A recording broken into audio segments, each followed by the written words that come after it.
আর আজকের ব্যাপারটা নিয়ে হয়েছে কি, যাতে জাস্ট আজকের ব্যাপারটা নিয়ে এসে জাস্ট খালি হিসাব নিয়ে প্রবলেম।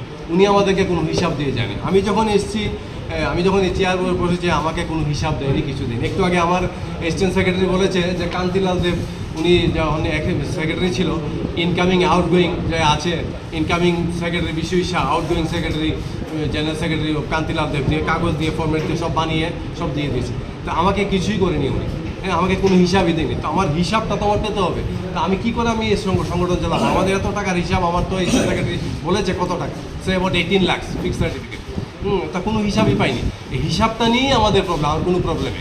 আর মাঝখানে আরেকটা কথা বলি, যেটা আমাদের সদর সেক্রেটারিকে আমি তিনটা চিঠি দিয়েছি, আমি টার্মিনেট করে দিয়েছি অলরেডি। কারণ আমার বলরাম পাল, যেটা বলরাম পাল ওদের সাথে এখন গিয়ে মিশেছে, যে আমার যে সদরের যে ট্রেজারার আছে অভিজিৎ রায়, উনি আমাকে চিঠি দিয়েছে আমাকে, যে ওই ব্যাপারটা নিয়ে, বলরামের পালের ব্যাপারটা নিয়ে, যে কোনো অ্যাকাউন্টস কিছুই দেয়নি আমাকে। আর আমি কী করে আমি আপনাকে সাবমিট করবো? তো উনি আমাকে চিঠি দিয়েছে।